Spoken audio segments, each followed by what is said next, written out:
ప్రభువునందు ప్రియమైనటువంటి దేవుని బిడ్డలకు ప్రభువు నామంలో శుభములు కలుగునుగాక. ఈరోజు మన నేటి వాక్య ధ్యానం మార్కు సువార్త 7వ అధ్యాయము 37వ వచనం. ఈయన సమస్తమును బాగుగా చేసి ఉన్నాడు. దేవుడు తన పరిశుద్ధ వాక్య భాగములను దీవించునుగాక. యేసుక్రీస్తు ప్రభువారు భూమి మీద శరీరధారిగా ఉన్నప్పుడు ఆయన చేసినటువంటి అద్భుతమైనటువంటి కార్యాలు అనేకమైన మనం విన్నాము.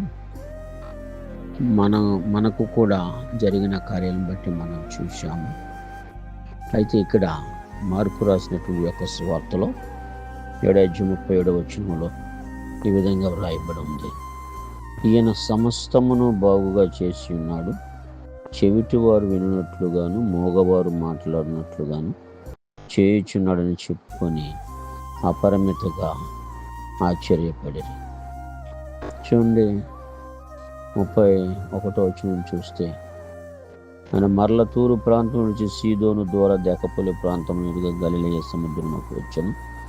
అప్పుడు వారు చెవుడు గల నత్తివాన్ని ఒకని ఆయన యొద్దకు తోడుకొని వచ్చి వాని మీద చేయి ఉంచమని ఆయన వేడుకొనిరి.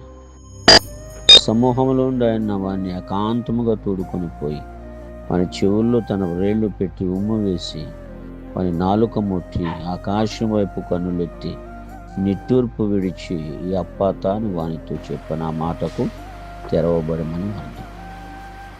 అంటే చూడండి, ఒక ఆయన తీసుకొచ్చారు, చెవుడుంది, నత్తి ఉంది. ఇదంతా కూడా మరి ఒక మనిషిని చక్కగా చేయగలిగినటువంటి శక్తి ఈయనకి ఉంది. ఎందుకంటే మట్టిని తీసి ఆయన పోలికలో చేసి అవయవాలన్నీ కూడా కరెక్ట్గా చక్కగా చక్కపరిచి ఒక క్రమ పద్ధతిలో ఒక పరిపూర్ణ మానవుడి కింద అవయవాలు ఏ విధమైనటువంటి లోటు లేకుండా చేయగలిగిన శక్తి మంతుడు.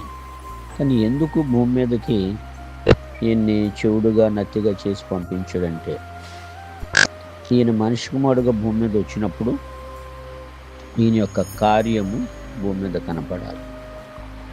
అందువలన దెకపొలి ప్రాంతముల మీదుగా ఆయన సముద్రంలోకి వచ్చినప్పుడు చెవుడు నత్తి కలిగినట్టు ఆయన తీసుకొచ్చారు. చెవుడు అంటే మాట వినపడదు, నత్తి అంటే మాట్లాడాలి. చెవులను నిర్మించిన వాడు వినకుండా, కంటిని నిర్మించిన వాడు కానకుండా అని దేవుని వాక్యం ఉంది. మరి చెవుడు నత్తుంటే ఆ మనిషి ఏం మాట్లాడుతున్నాడో, ఏం వినపడుతుందో, ఏం కనపడుతుందో అర్థం కాదు. అతని జీవితం అస్తవ్యస్తం. ఇంకా బతుకున్నాడు కానీ ఇంకా బ్రతుకులేనట్టుగానే అతని జీవితం అయిపోతుంది. మాట వినబడతాం, మాట చెప్పాలంటే మాట రాదు.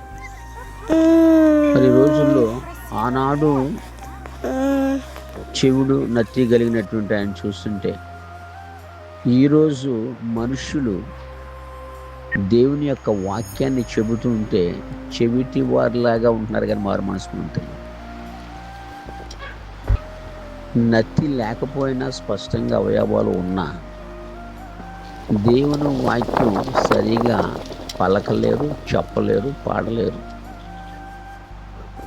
ఇంకా చెవుడు నత్తి గలివాని ఇంకా అయినా బెటరు ఇప్పుడు చూసుకున్నట్లయితే ఈ బిళ్ళ మీద.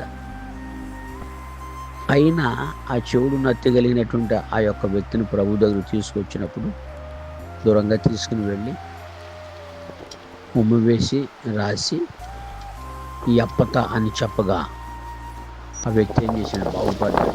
చెవుడు పోయింది, నత్తి పోయింది. కాబట్టి ఇది ఎవరితో చెప్పొద్దు అని చెప్తుంటే వారు మరింత ఏం చేశారంటే దాన్ని అనేక మందికి తెలిసేటట్లుగా సాక్ష్యం చెప్పుకుంటూ వెళ్ళారు. దేవునికి స్తోత్రం కలుగునుగాక. అయితే ఇక్కడ దేవుని వాక్యం చెలవిస్తుంది, ఈయన సమస్తమును బాగుగా చేసి ఉన్నాడు. సమస్తమును, సృష్టి విషయంలో సమస్తం బాగుగా చేశాడు. మనకి ఏది అవసరమో, ఏది కావాలో దాన్ని ఏర్పాటు చేశాడు. మనం పుట్టక ముందే, మనల్ని నిర్మించక ముందే చేశాడు. సమస్తమును బాగుగా చేసి ఉన్నాడు. లోకంలో దేవుళ్ళు అనబడిన వారు, దేవతలు అనబడిన వారు అనేక మంది ఉన్నా సరే, అవాయిడ్ చేయగలిగారు. మనిషి పట్ల దేవుని యొక్క మాటలు మాట్లాడడానికి దేవుని యొక్క వాక్యం వినుటకు చెవిని, నోరుని, నాలుకనిచ్చాడు. మరి ఈ రోజుల్లో చాలామంది కూడా ఉండి కూడా సరిగా మాట్లాడలేకపోతున్నారు. కాబట్టి ఈ రోజున చెవులు కలిగి, నోరు కలిగి నువ్వేం మాట్లాడుతున్నావు, నువ్వేం వింటున్నావు? లోక సంబంధమైన ఎన్నింటి మాత్రం ప్రయోజనం ఉంది? దోషం, పాపం, లోక సంబంధంగా పాప సంబంధంగా ఎన్ని మాట్లాడితే ఆ నోరు ఎందుకు పనికొస్తుంది? దేవుని స్తుతించిన నోరు, నాలుక, దేవుని గురించి విననట్టు మాటలు, ఈ నోరు నాలుక ఉన్నా లేకపోయినా ఒకటే. కాబట్టి సమస్తమును బాగుగా చేసి ఉన్నాడు. కాబట్టి సమస్తమును బాగు చేసిన దేవుణ్ణి మహిమపరుచుకుంటూ వెళ్ళాడు.